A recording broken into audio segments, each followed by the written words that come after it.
Hello everyone, welcome back. Let's come on the next topic, emotional intelligence. हमारे syllabus का unit 3 का part है ये.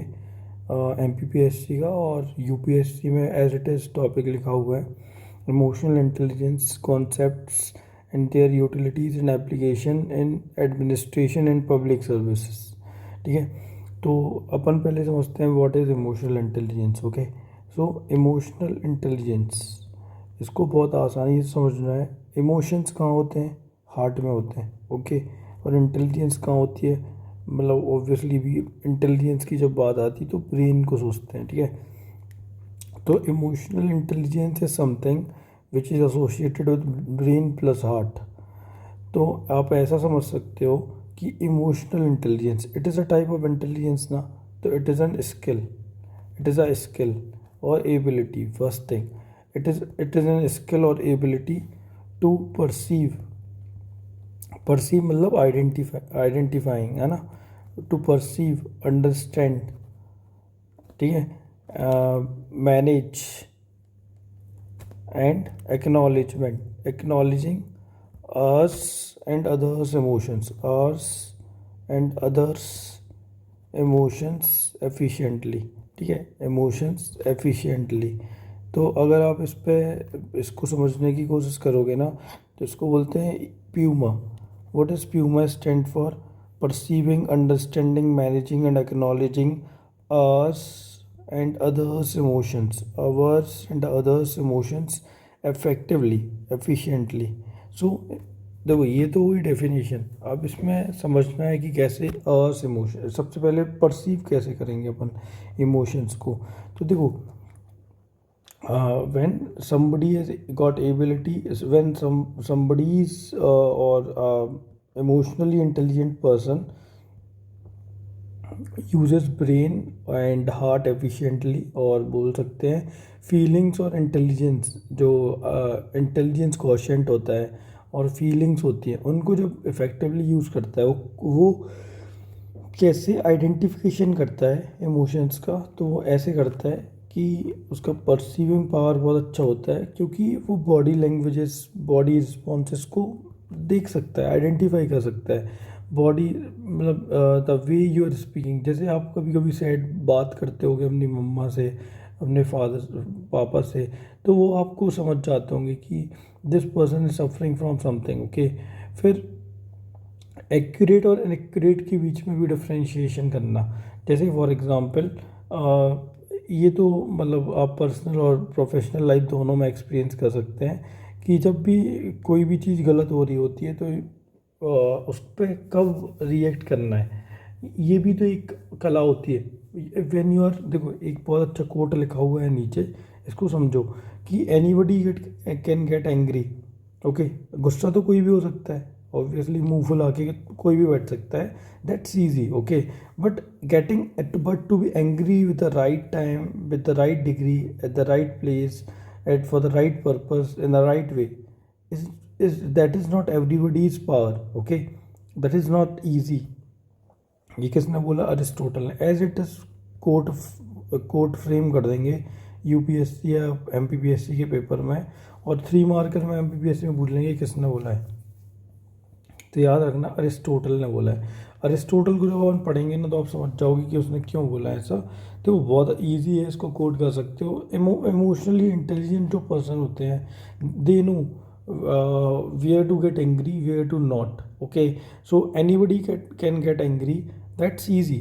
But to be angry with the right purpose, with the right degree, at the right time, with the right intent and with the right way, that is not within everybody's power. Okay, so that's not easy. So that is what the emotional intelligence is, very very important. Okay, फिर अपन आ जाते हैं वापस. ठीक है, तो definition याद रखना है इसकी.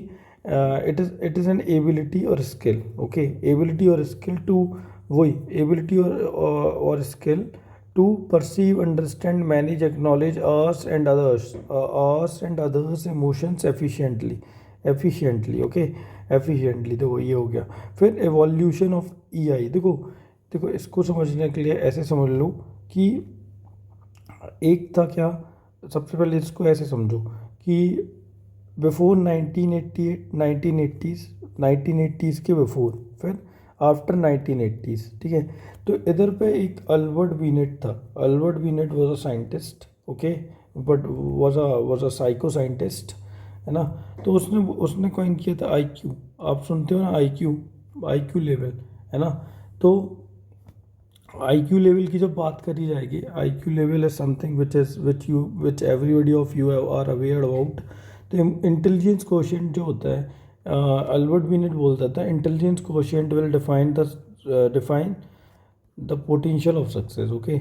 मतलब आप सक्सीड करोगे कि नहीं, ये आपके आईक्यू पे डिपेंड करता है। तो इसको ई एल थॉर्नडिक ने बोला, इसने इसने बोला कि social intelligence plays important role in defining the path of your success, okay, path of your success, social intelligence, okay.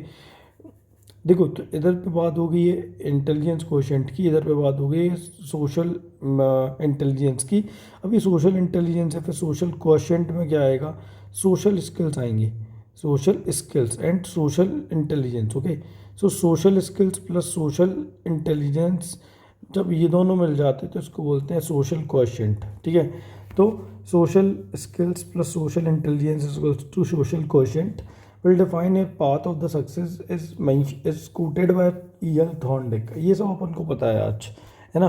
फिर डब्लू डेविड, डब्लू डेविड को क्या बोलते हैं, डब्लू डेविड बोलते हैं कि not only social quotient but intellectual quotient also.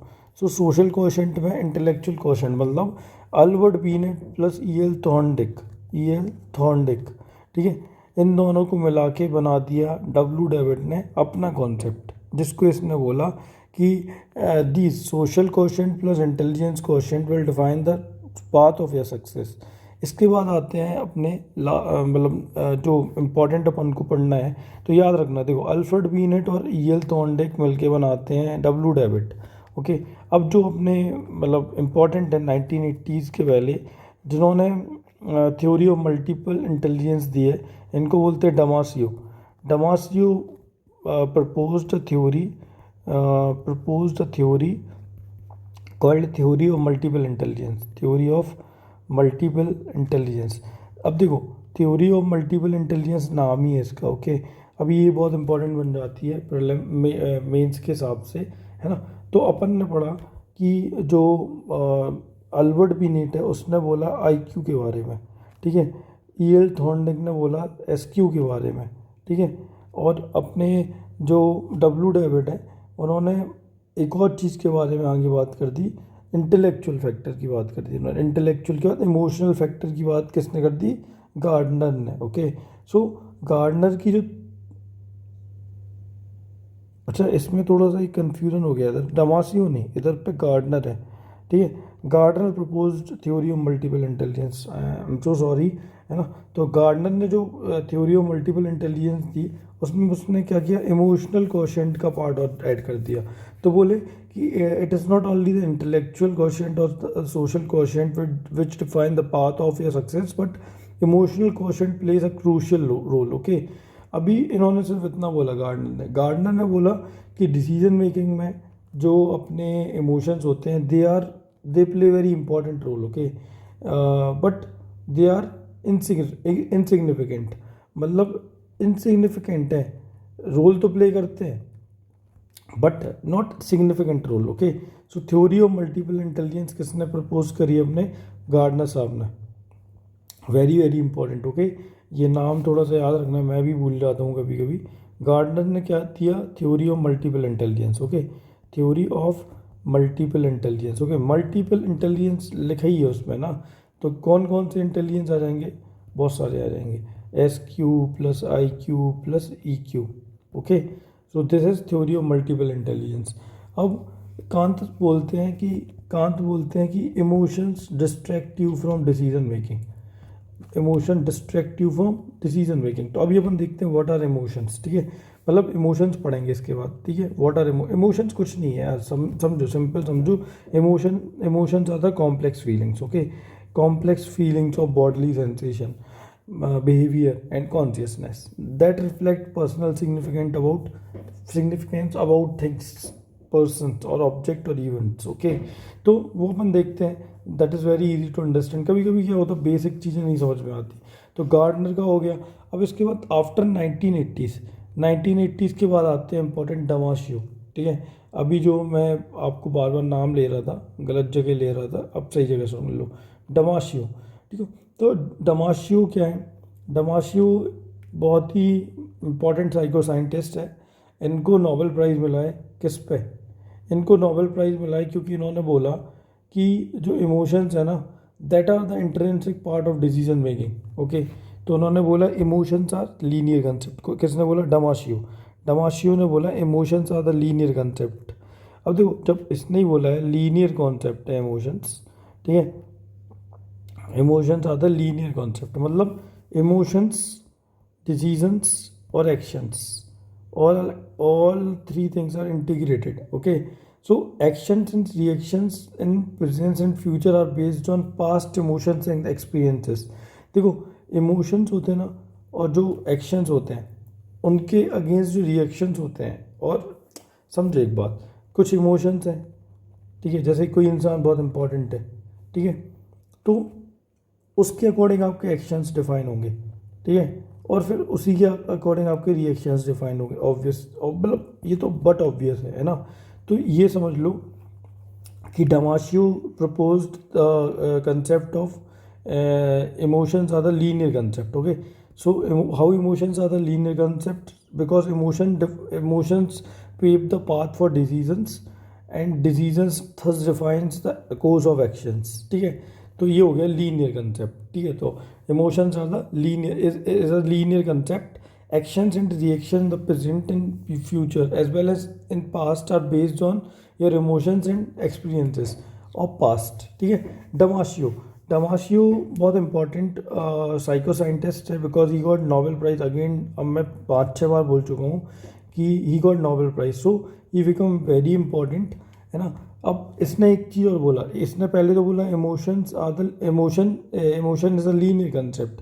दूसरी बात बोली emotion is an intrinsic part of decision making. Emotions is a intrinsic part in decision making. Okay, अब इसको क्या समझाऊँ, है ना।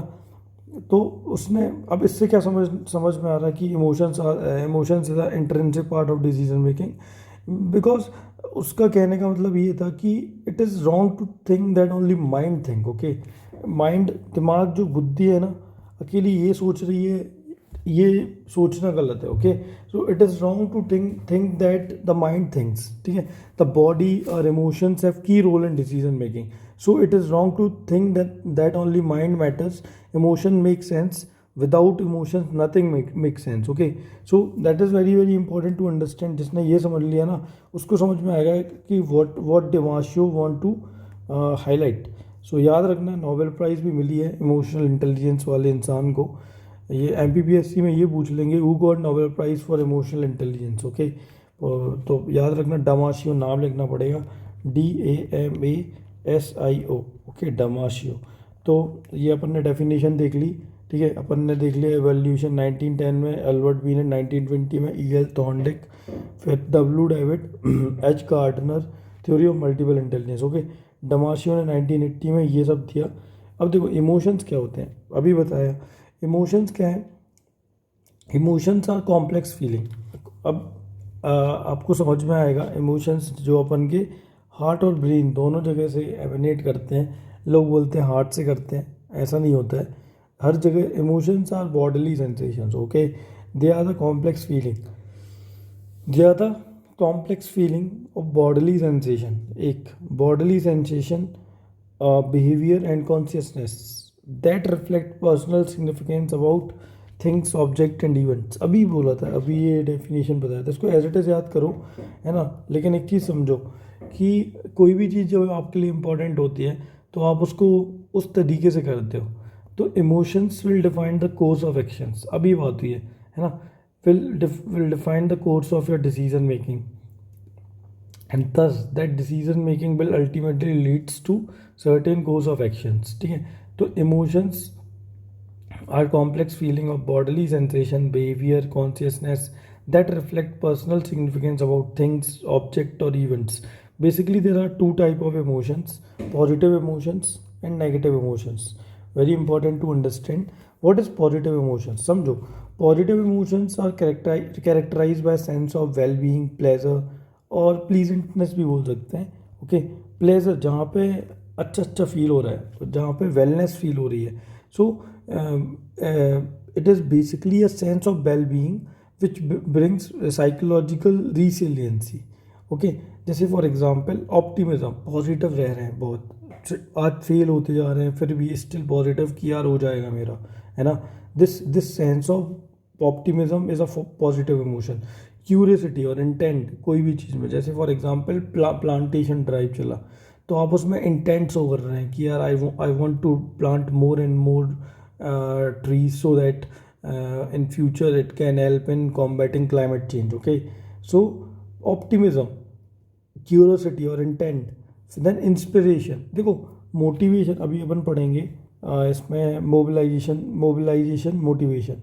ठीक है, mobilising motivation. Okay, mobilising motivation अभी मैं इसको डिफाइन करूँगा आपको बहुत अच्छे से. व्हाट इज़ मोबिलाइजिंग मोटिवेशन आपको बहुत अच्छे से समझ में आएगा, है ना. तो that is also a part of positive emotions. अब समझते हैं व्हाट आर नेगेटिव इमोशंस. अच्छा, लव, फीलिंग ऑफ, ये सब लिखा है, जॉय, फेथ, लव, है ना, empathy, pride, hope, happiness, everything comes under positive emotions. Now let's understand negative emotions.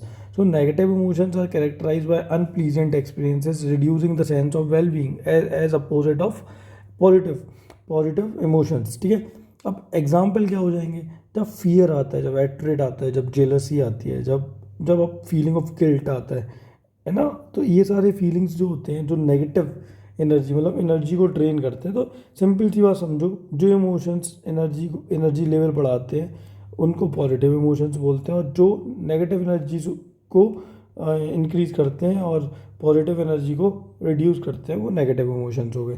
ठीक, अब इसमें लिखा हुआ है कि देखो मैंने अभी बताया था ना कि emotions will define the course of your decision making, will thus pave the path for actions. So actions are the, अब देखो इमोशंस जो होंगे ना, इमोशंस एंड डिसीजन. अब देखो इमोशंस तो सिर्फ डिसीजन मेकिंग में हेल्प नहीं करेंगे ना. क्या करेगा हेल्प? नॉलेज, आपकी स्किल, है ना. तो knowledge plus skill plus emotions will help you to take a better decision, a balanced decision, a more advanced level of decision making will be done when you will integrate knowledge with skill with emotions. Okay, so that is all. Cognitive skills cannot be alone exercised effectively until they are paired with emotional skills. Okay, ये अभी ऊपर मैंने बताया कि जब दिमाग सारे decision mind से होने लगते हैं ना, तो उसमें जो एक व्यवहारिक इंटीग्रेशन होता है ना किसी भी चीज़ का, एक जो एम्पैथेटिक इन्वॉल्वमेंट होता है ना, वो लेफ्ट असाइड हो जाता है, वो लीव असाइड हो जाता है. तो उस केस में क्या होता है, जो डिसीजन मेकिंग होता है that become inefficient. Okay, so very important to understand that when knowledge plus skills plus emotion, when all the three integrates, a good decision making is done, and thus a proper course of action is decided. Okay, यही सब बात हुई है emotions plus actions plus intelligence. ठीक है, देखो इसमें एक और चीज़ समझने की है कि जब इमोशंस और इंटेलिजेंस का यूज़ करके अपन कोई भी एक्शंस या रिएक्शंस मतलब करते हैं, तो उन चीज़ों से अपना जो जैसे एक टाइम पे अपन कोई चीज़ में सक्सीड हुए, तो सक्सीड होने के बाद अपना जो एक्शंस और रिएक्शंस होंगे वो अपना एक सबकॉन्शियस मेमोरी बनाएगा. उसको फ्लूइड एंड क्रिस्टलाइज्ड इंटेलिजेंस बोलते हैं एथिक्स की लैंग्वेज में. तो समझो ये वाली चीज़ कि ये जो इंटेलिजेंस डेवलप हो रही है ना इसके बाद, ये कुछ नहीं है. This will help you in decision making. This will enable emotional intelligent competencies. Okay, so एक टॉपिक आता है इमोशनल इंटेलिजेंस कम्पिटेंसीज.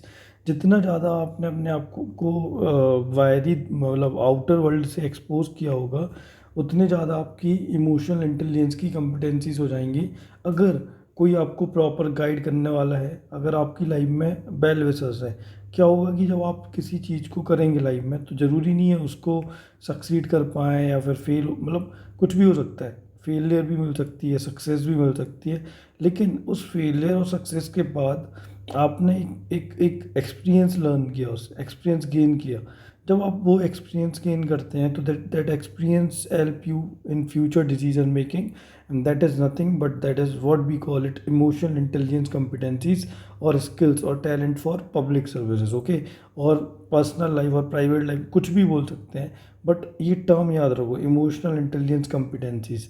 ये कंपिटेंसीज एक दिन में नहीं आती, एक साल में नहीं आती, ये over the period of time आती है। देखो ये बोलते हैं ना कि कहाँ कोई सीखा है हालातों से, सबको एक हादसे की ज़रूरत है। तो ये हादसा जो, या फिर बोला जाए तो the series of tragedies which are happening और which are happened in your life will enable you to better competent in terms of emotional intelligence. Okay, very very important to understand. अगर आप ये बात समझ गए ना तो things would be easy two things, और इमोशनल इंटेलिजेंस का टॉपिक आपके लिए बहुत ईजी हो जाएगा।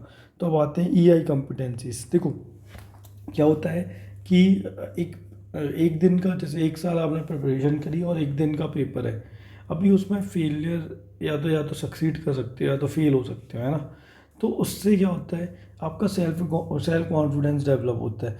लेकिन जब आप इमोशनली इंटेलिजेंट हो जाते हो ना, तो आपको ये समझ में आता है कि आपने जो हार्ड वर्क किया, आपका जो परसिस्टेंसी है, परसिस्टेंट आपका जो बिहेवियर है, वो तो आपको सेल्फ कॉन्फिडेंट बनाने में हेल्प करती है। लेकिन आप ये भी साथ साथ सोच सकते हो, समझ सकते हो कि एक दिन के एग्ज़ाम से आप अपने आप को डिफाइन कर रहे हो, ये तो सही बात नहीं है। Because the day doesn't work for you, the because few questions are not gone in the way you studied. आप इससे अपने सेल्फ कॉन्फिडेंस, अपनी पूरी हार्डवर्क को के लिए क्रूअल नहीं हो सकते हो। Okay, so EI competency help you to enable your confidence, your self management. जब अपन सोशियोलॉजी में मीड पढ़ेंगे ना, मतलब सोशियोलॉजी का भी टॉपिक डालूंगा मैं कुछ कुछ, तो उसमें बोलता है सेल्फ को कैसे मैनेज करना है, तो बिकम क्रूशियल। ओके, फिर सेल्फ अवेयरनेस, ये 3 चीज़ें आपको हेल्प करती हैं to be emotionally intelligent person, to be competent, okay, in terms of emotions. ठीक है, तो इट बिकम वेरी इंपॉर्टेंट। आपको समझ में आ गया होगा कि what I want to convey. फिर देखो, फिर इसमें अपन को पढ़ना है 2 मॉडल, है ना। देखो आप बोलोगे तो इन 2 मॉडल्स को मैं अलग अलग पढ़ा दूंगा, लेकिन ये समझो कि 3 टाइप के मॉडल होते हैं। उसमें एक होता है मॉडल, दूसरा मॉडल होता है और तीसरा होता है। वही फर्स्ट 1+2 इजिकल्स टू 3, इसमें होता है mixed model. Okay, mixed model में अपन को 2 मॉडल पढ़ना है, बारॉन मॉडल और गोलेमन। Okay, Goleman. ठीक है, तो ये दोनों मॉडल्स को पढ़ना है। तो इसके पहले आप ये टर्म्स वगैरह देख लो, आपको हेल्प करेंगे एग्ज़ाम में। इंटरपर्सनल स्किल और सोशल अवेयरनेस। देखो सोशल अवेयरनेस का मतलब सोशल अवेयरनेस ही है, मतलब जो अपनी बाहरी दुनिया में क्या चल रहा है, अपनी सोसाइटी में क्या चल रहा है, मतलब क्या ऐसी ऐसी चीज़ें चल रही हैं, उसके क्या प्रोस हैं, क्या कन्स हैं, क्या बैलेंस एक्शन हो सकता था। जैसे for example in the village society caste system अभी भी रिजिड है, although it is quite flexible when you compare the caste system which is present in 1950s और 1990s। अभी थोड़ा सा फ्लेक्सिबल हो गया, but it is still rigid. तो आपको समझना है कि what are the negative consequences, what are the consequences, negative consequences of caste system in Indian society. What can we do to erode caste system in a way that it become it brings solidarity in village society. तो ये सारी जो thinking है ना, ये सारे social awareness का part है। और जब आप ये सब करोगे तो आपका एक interpersonal skill, intrapersonal and interpersonal जो एक कम्युनिकेशन स्किल्स हैं और जो अंडरस्टैंडिंग है ना, और जो आइडेंटिफिकेशन है ना, इंटरपर्सनल आइडेंटिफिकेशन, इंट्रापर्सनल आइडेंटिफिकेशन, वो बड़ा स्ट्रांग हो जाता है। समझो इस बात को। तो वैसे तो 5 चीज़ें आती हैं, देखो। Interpersonal skill, social awareness, empathy, compassion and integrity, all 5 things makes EI। Okay, तो EI बहुत, मतलब एक, it is a process outcome, EI, but it is not a one day phenomena. You just need to again and again understand what is EI। Okay, so concept जो अभी बताया, perceiving, understanding, managing and acknowledging और adapting ours and others emotions. देखो, equanimity क्या होता है? अपन बोलते हैं ना, कोई कोई शांत मन का व्यक्ति होता है, मतलब पीसफुल होता है, ज़्यादा बोलता नहीं है, ज़्यादा किचर किचर नहीं करता है, ज़्यादा दिमाग नहीं खाता है। तो ऐसे लोगों को एक्वेनिमिटी पर्सन बोलते हैं, एक्वेनेमेटिक पर्सन बोलते हैं। तो ऐसे पर्सन, ऐसे लोग जो हर सिचुएशन में, जैसे मान लो आज आपकी यूपीएससी में ऑल इंडिया रैंक 1 आ गई, तो एक खुश होंगे। ऑल दो it is a thing of happiness when your art work become show cases in result, happiness तो आती है। तो लेकिन उस टाइम पे बहुत ज़्यादा एकदम आउट ऑफ नोवेयर आप एकदम खुश हो गए, बिल्कुल भूल गए, मतलब समझ रहे हो ना, मतलब too much is an every situation is not good. Okay, तो जैसे फेल हो गए आप यूपीएससी में, जैसे प्रीलिम्स नहीं निकला इस साल, तो आप बहुत सैड हो गए। तो ये जो होते हैं ना, एक्सट्रीम्स होते हैं, डाइकोटोमस होते हैं, ये डाइकोटोमस फीलिंग्स हैं। तो एक्वानिमिटी क्या कहलाती है? When something lies in between. UPSC में ऑल इंडिया रैंक आ गई, खुश हूँ, लेकिन इतना भी ज़्यादा नहीं। लेकिन यूपीएससी में फेल हो गया तो उदास हूँ, लेकिन ऐसा नहीं कि डिप्रेशन हो गया। तो equanimatic persons lies in the centre of balanced emotions. Okay, balanced reactions. So equanimatic जो इंसान होते हैं, they they they are better in showcasing their emotional intelligence. Okay, very important. और यूजिंग देयर इमोशनल इंटेलिजेंस। फिर mobilising motivation, very important to understand. देखो, motivation क्या होता है? मोटिवेशन इज इंडिविजुअलिस्टिक, है ना, लेकिन जो मोबिलाइजेशन होता है मोटिवेशन का, that that become a mass phenomena. तो देखो, मोटिवेशन क्या होता है? मोटिवेशन इंडिविजुअल लेवल पे होता है। जैसे अपन बोलते हैं मोटिवेशन स्पीकर है, ये स्टेज है ना, एक इंसान खड़ा हुआ है इधर पे, मोटिवेशन दे रहा है, और ये ऑडियंस है। तो इसने कुछ बोला ऐसा, तो ये ऑडियंस इंडिविजुअलिस्टिक मोटिवेटेड हो गई। लेकिन जब ये सारे इंडिविजुअलिस्टिक मोटिवेशन वर्क साथ में करते हैं, तो एक ग्रुप बनता है। इस ग्रुप में जब ये सारे मोटिवेटेड है ना, तो when this group of like minded motivated person meet, they lead to mobilising motivation, nothing else. तो mobilising motivation can not be followed by motivating individualistic persons और फाइंडिंग ऑलरेडी मोटिवेटेड पर्सन। देखो, it is quite difficult to find persons with motivation. Okay, समझो इस बात को।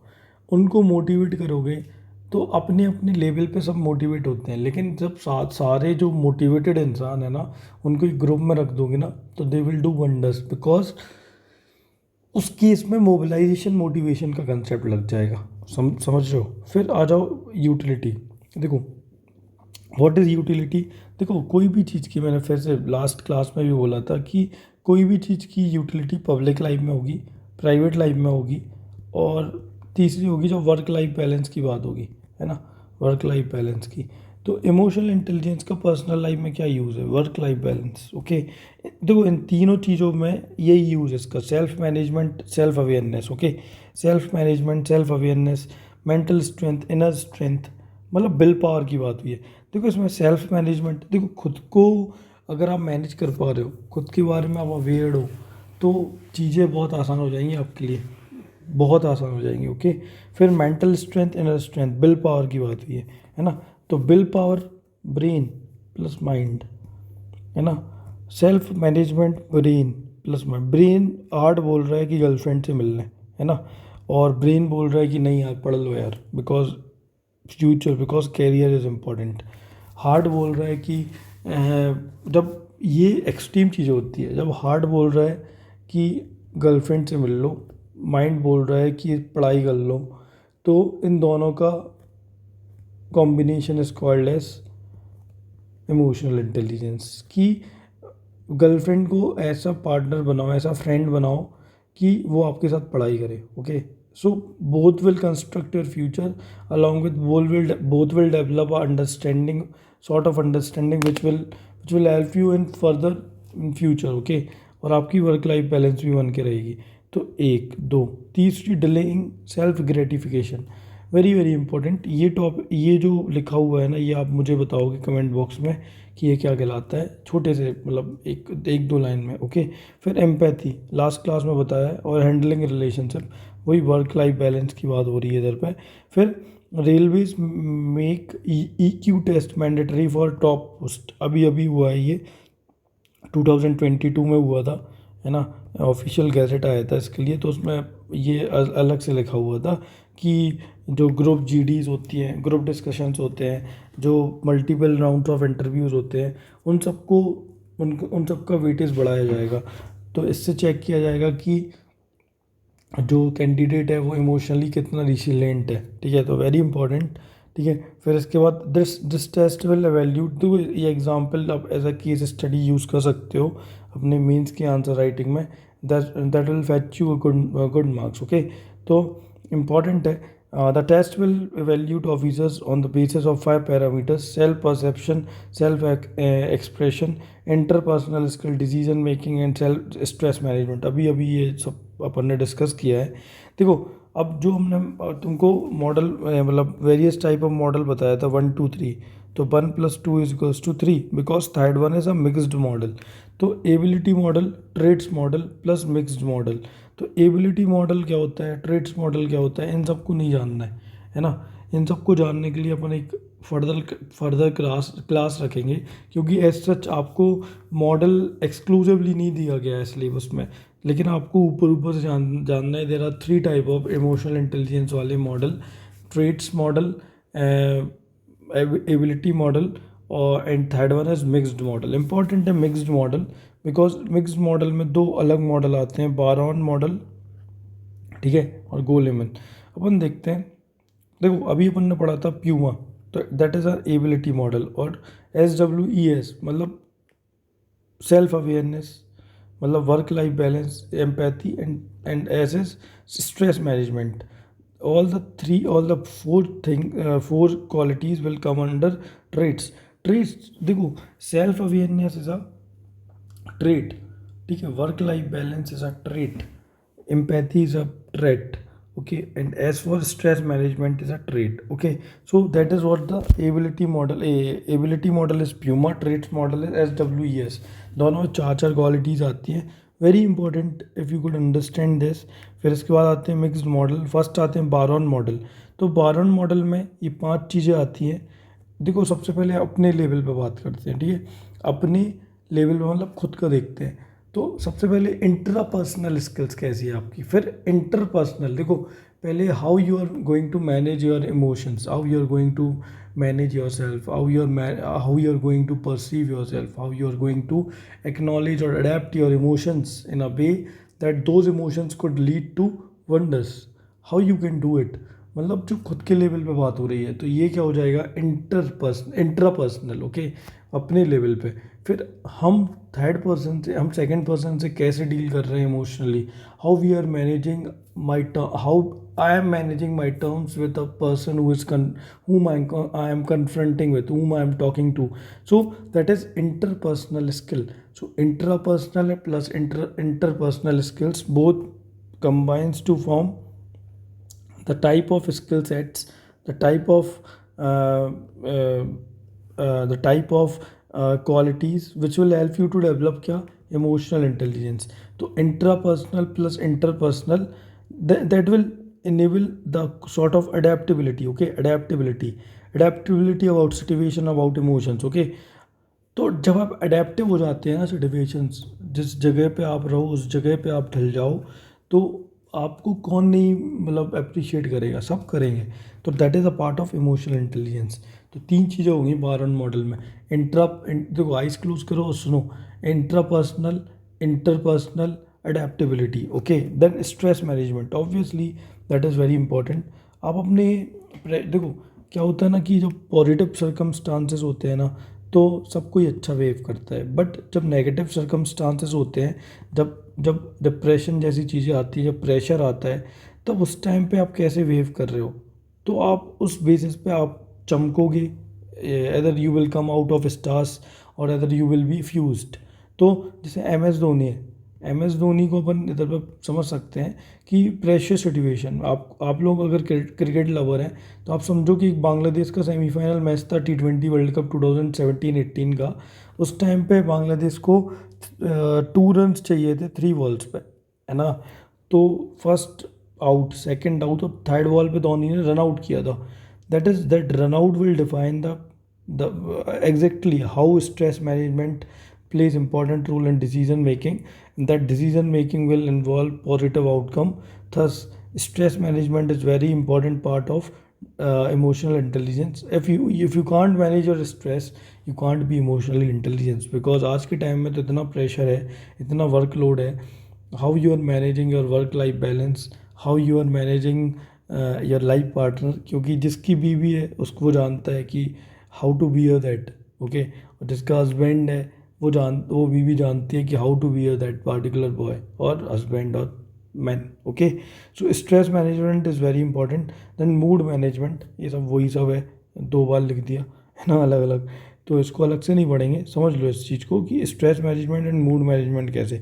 फिर Goleman model, देखो उधर पे अपन ने क्या किया, इंटरपर्सनल इंट्रापर्सनल, इधर पर सेल्फ अवेयरनेस है ना, सेल्फ मैनेजमेंट। पहले नंबर सेल्फ की बात ही होगी, हमेशा याद रखना। फर्स्ट लेवल सेल्फ होगा, फिर सेकंड लेवल सोशल होगा। तो self awareness, self management, social awareness और रिलेशनशिप मैनेजमेंट वेरी इंपॉर्टेंट। ये वर्क लाइफ बैलेंस में बहुत इंपॉर्टेंट है। देखो इन सबको अप्लाई करना है पेपर में। देखो ये सब अपन मजाक के लिए नहीं पढ़ रहे हैं, इन सब जो टर्म्स लिखे हुए हैं ना, इन टर्म्स का कोई रॉकेट साइंस नहीं है, आप सब जानते हैं इन टर्म्स को, ठीक है। सेल्फ अवेयरनेस मतलब आप अपने इमोशंस के बारे में अवेयर हो, मतलब आपको इस सिचुएशन, आपको इस कंडीशन, आपको इस टाइम फ्रेम में क्या चाहिए। आपको यूपीएससी में रैंक चाहिए तो पढ़ाई करो बेटा, है ना। फालतू की पबजी वगैरह, गर्लफ्रेंड वगैरह में मत लगो, वरना बर्बाद हो जाओगे, है ना। तो ये क्या है ना, ये सेल्फ अवेयरनेस है कि हमको क्या चाहिए। मैनेजमेंट एक लेवल थोड़ा सा ऊपर हो जाता है, when you are managing your emotions, when you are managing your decisions, your decision making आपकी जो मैनेज हो रही है ना, that must not be driven through emotions, that must be driven through the balance between emotions and emotions plus cognitive level. तो जब cognitive और emotional level पे आप डिसीजन मेकिंग करोगे तो your course of action will define the path of your success, and that is very close to your success, okay. Those actions will be very close to your success. So self awareness, self management plays very important role in making you an emotionally intelligent person. Then third one is social awareness, very important. When you are aware about the society, that this in this social circumstances हमको ऐसे behave करना है। जैसे intercaste marriage है ना, अगर आपको अपनी लाइफ को स्ट्रगलिंग बनाना है, when you are ready to face certain challenges in life, when you want to make your life challenging in village area, go for intercaste marriage, okay. अगर आपको चैलेंजेस अच्छे लगते हैं, अगर आपको लोगों के ताने अच्छे लगते हैं, तो किसको लगते हैं यार, किसी को नहीं लगते हैं, ओके। तो intercaste marriage is something which will make you aware about the particular situation, circumstances, conditions and so on, okay। And last is relationship management. ये वर्क लाइफ बैलेंस ही बोल दो इसको। तो जो वर्क लाइफ बैलेंस होता है that is very important to understand, है ना। तो work life balance is nothing but a relationship management, an example of relationship management work life balance, ठीक है। जैसे आपके कुछ फ्रेंड्स हैं और आपको यूपीएससी करना है, तो आप कट ऑफ हो जाते हो उन दोस्तों से। अच्छा ये सही है गलत है दैट इज़ सब्जेक्टिव, ओके। मतलब मेरे को ऐसा लगता है कि आपको अपने फ्रेंड्स को भी टाइम देना चाहिए, okay. But I field during my early years of preparation. तो रिलेशनशिप मैनेजमेंट क्या है, relationship management enables you to be emotionally intelligent person when you are able to balance your emotions, your professional goals, your personal goals, okay। So that is relationship management, or empathy is something which is very important, which plays important role okay, in to be an emotionally intelligent person, what are the applications, as it is लिखा है application and administration of governance. इसको यार रटना पड़ेगा, है ना। इतना सब समझाने के बाद अब अगर आपको ये समझ में नहीं आ रहा है कि मतलब ऑब्वियसली आएगा, तो मैं तो ये थोड़ा सा स्कोल्डिंग का काम करा रहा हूँ आपको, स्कोल्ड कर रहा हूँ कि अगर नहीं आ रहा ना समझ में तो फिर से देखो इस वीडियो को, आप अपने बेसिक्स को सुधारो और इन सब को रटो कि टारगेटिंग पॉलिसीज एफिशिएंटली। देखो क्या होता है, when you are policy implementer, मान लो आप आईएएस हो, मान लो आप डिप्टी कलेक्टर हो, मान लो आप डीएसपी हो, मान लो आप आईपीएस हो, वॉट एवर यू आर, तो आपका एक प्रोफेशनल अकाउंटेबिलिटी बनती है, आपकी एक अकाउंटेबिलिटी बनती है, पॉलिटिकल अकाउंटेबिलिटी जिसको बोलते हैं, पॉलिटिकल एग्जीक्यूटिव के लिए। तो जब वो आपको डांटते हैं, पब्लिक में भी डांटे, पर्सनल डांटे, that is not the thing. तो आपको पर्सनली नहीं लेना है, that is professional scolding which you are getting from political executive when you showcase your accountability to that particular executive, okay। तो जैसे फॉर एग्जांपल जुडिशरी, जब high court में IAS officers जाते हैं, जब वो काम अच्छे नहीं करते तो उनको स्कोल्डिंग मिलता है, उनको डांट पड़ती है। तो that particular notices, those particular scolding is not personal, that is professional। तो उसको आप अपनी ड्यूटी का पार्ट मानोगे, तो that will help you to boost your ego and positive ego positive नहीं है, पॉजिटिव एटीट्यूड डेवलप करने में आपको हेल्प मिलेगी। और साथ साथ में आपको समझ में आएगा कि दैट इज़ नॉट, अच्छा एटीट्यूड अपन पढ़ेंगे नेक्स्ट टॉपिक, ओके। तो आप थोड़ा सा सिंपल रखो, एटीट्यूड मतलब होता है कोई भी चीज़ के लिए आपका क्या रुझान है, मतलब पॉजिटिव नेगेटिव, तो दैट इज़ एटीट्यूड। आप इसको थोड़ा डिटेल में पढ़ेंगे। तो targeting policies efficiently, motivating subordinates, obviously अभी बताया मैंने आपको, stress management, general mood management, देखो ये टर्म्स जो मैंने लिए हैं ना, बारोन गोलीमन मॉडल से लिए हैं, तो ये एप्लीकेशन ही तो हो गया किस में, सिविल सर्विसेज में। When you are good stress manager you can work efficiently. अब इसमें क्या डाउट है, कोई डाउट नहीं है, ठीक है। Innovating solutions, objective decision making, better communication skill and maintaining work life balance, ये सारे जो कुछ है, these are the applications of emotional intelligence in administration, okay। relevance of EI in civil services, देखो आज के टाइम में क्या हो रहा है, ग्लोबलाइजेशन हो रहा है, आज के टाइम में डिजिटलाइजेशन हो रहा है, ग्लोबलाइजेशन, इंडस्ट्रियलाइजेशन हो रहा है। अब तो 4.5 से 5.0 पे, 4.0 से 5.0 पे ट्रांजिशन कर रहे हैं, है ना। मतलब IoTs का वर्ल्ड है, इंटरनेट ऑफ टेक्नोलॉजीज, ठीक है। मतलब ये जो चीज़ें आ रही हैं, they want you to be emotionally intelligence, otherwise आपको टेक्नोलॉजी एक्सप्लॉइट करके चली जाएगी and you will fetch zero, okay. तो आपको ऐसे नहीं होना है, you need to be emotionally intelligent. तो what is the relevance of emotional intelligence in civil services, globalisation, increasing digitalization, and at the time of media led mindset, civil servant faces numerous problems in work environment such as increasing regionalism. Obviously regionalism is very important to understand, that bring inefficiency in governance, okay। so आप इसको समझो यार, इसको तो बहुत ज़्यादा नहीं समझा सकता हूँ मैं, आपको अपने बेसिक्स को डेवलप करना है कि रीजनलिज्म से कैसे। देखो आप अगर सेंट्रल इंडिया से हो, हिंदी वाले बेल्ट से हो, आप केरला पहुँचाए गए हो, है ना, तो you need a translator for communication to general people, to political executive. तो उस टाइम पे आपको अपने फेशियल एक्सप्रेशंस इतने पॉजिटिव, इतने हंसमुख बनाना पड़ेंगे कि इतने इतने प्लीजिंग बनाना पड़ेंगे कि whether they're not able to understand your language but they will be able to understand your facial expression in a positive manner, so your work will be efficient enough, they will understand कि ये जो IAS officer आया ना, ये बढ़िया बढ़िया इंसान है, बढ़िया काम कराएगा। तो इंक्रीजिंग रीजनलिज्म के टाइम पे आपको इमोशनली इंटेलिजेंट होना है। Economic and digital divide, obviously wide spread application of ICT, ये सब प्रॉब्लम्स हैं।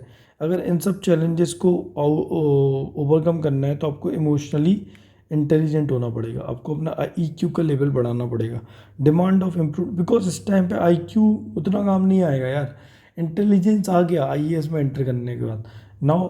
अच्छा एक बहुत बढ़िया कोट है कि IQ will help you to get job, okay, will help you to get job, but जो EQ है ना, that will define the extent of success, okay, extent of success। Extent of success. तो IQ और EQ में ये difference है, समझ रहे हो।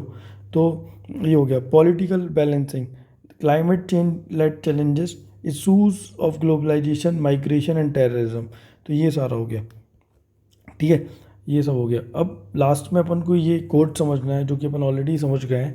तो ये समझो कि anybody can get angry, that's easy, but to be angry with the right intent at the right time, at the right degree, at the right purpose, for the right purpose, in the right way, that is not within everybody's power, or that is not in everybody's domain, because that's not easy। देखो क्या होता है ना कि आपको कैसे किस जगह पे कैसे बिहेव करना है, ये बहुत इंपॉर्टेंट है। अगर आपको ये समझ में आ गया कि आपको कैसे बिहेव करना है ना, तो आपको सक्सीड होने से कोई नहीं रोक सकता। आप कभी कभी फेल हो सकते हो, लेकिन आप लॉन्ग टर्म में सक्सेस ही प्राप्त करोगे। तो इमोशनल इंटेलिजेंस का जो आपका टॉपिक है वो इतना ही है। देखो मैंने 45 मिनट्स में इसको क्लियर किया है। आप इसको 1.5x पे देखिए, आप इसकी अंडरस्टैंडिंग बनाइए, एक बार देखिए, 2 बार देखिए, that will fetch you good marks.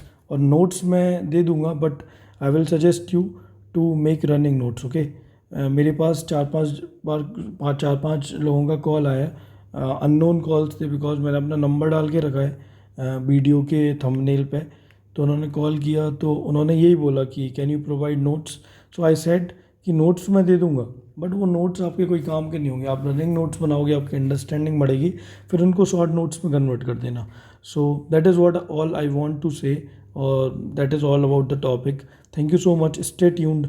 और एक और चीज़, सब्सक्राइब शेयर लाइक कर दो यार। पहली बार बोल रहा हूँ ये ना, बट मेरे को सब्सक्राइबर चाहिए, मोटिवेशन मिलता है। Okay, thank you so much, bye bye.